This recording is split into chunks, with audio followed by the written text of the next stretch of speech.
بسم اللہ الرحمن الرحیم۔ السلام علیکم انفو ہائیو کے سامعین اور ناظرین، آج کی اس نئی ویڈیو کے ساتھ ایک بار پھر آپ کے سامنے حاضر ہوں۔ آج کی میری ویڈیو پتنگ بازی کائٹ فلائی کے بارے میں ہے۔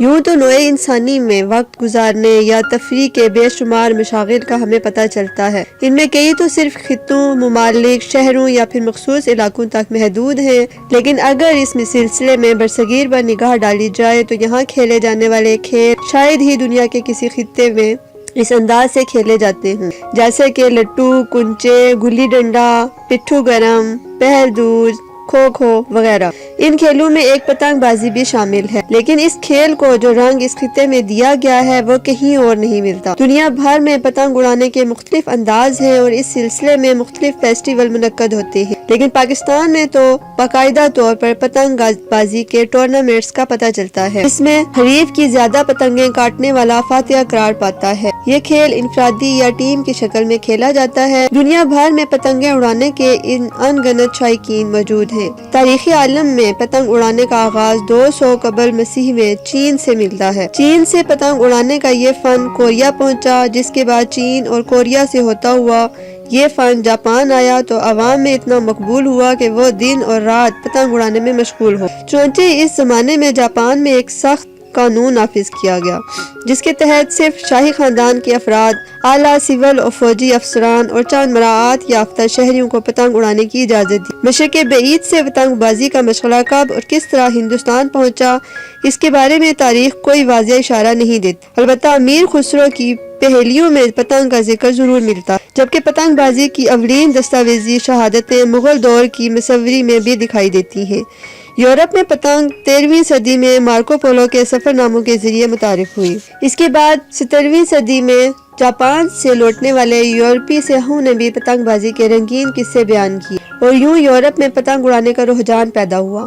ایشیا کے برعکس یورپ اور امریکہ میں 20ویں صدی کے آغاز تک پتنگوں کا استعمال تفریح کے بجائے موسمیاتی تحقیق اور جنگی جاسوسی کے لیے ہوتا ہے، جبکہ ایشیا کے برعکس یورپ اور امریکہ میں 20ویں صدی کے آغاز میں پتنگوں کا استعمال تفریح کے بجائے صرف موسمیاتی تحقیق اور جنگی جاسوسوں کے لیے ہوتا ہے، جبکہ ایشیا اور خاص کر برصغیر پاک و ہند میں تفریح کے لیے پتنگ بازی کی جاتی ہے۔ البتہ پچھلے 20 برس کے دوران مغربی ممالک میں اسے تفریح کے طور پر اپنایا گیا، لیکن صدی کے دوران جب ممالک میں یہ تفریح ایک صنعت کی شکل اختیار کر گئی ہے، وہ پاکستان اور ہندوستان ہے۔ پاکستانی پنجاب میں اس وقت لاکھوں افراد کا روزگار گڈی کاغذ، بانس، دھاگے اور مانجے سے وابستہ ہے، اور لاہور شہر اس وقت دنیا بھر میں بسنت کی تقریب کا سب سے بڑا مرکز ہے۔ خاص بات یہ ہے کہ امریکہ اور یورپ میں پتنگ بازی صرف تفریح کے لیے کی جاتی ہے، لیکن پاکستان، بھارت، افغانستان اور نیپال میں پتنگ بازی پیچ لڑانے کی وجہ سے مشہور ہے، جس میں دو پتنگ باز ایک دوسرے کی پتنگ کو نیچے گرانے کا کاٹنے کی کوشش کرتے ہیں۔ پیچ لڑانے کے لیے اکثر چھوٹی، فلیٹ اور ڈائمنڈ شیپ کی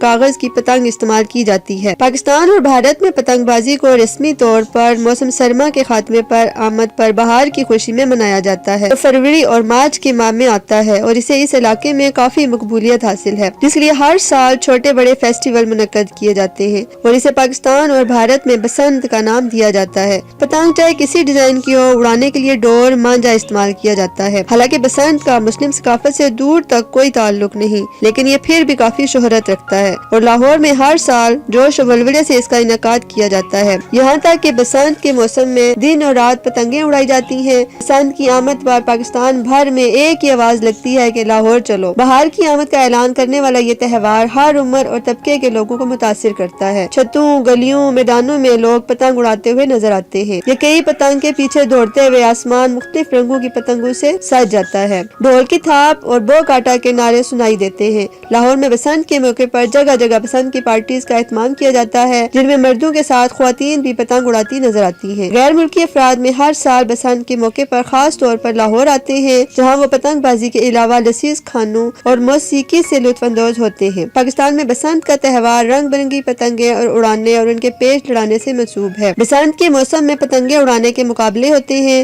یوں تو بسنت لاہور کے علاوہ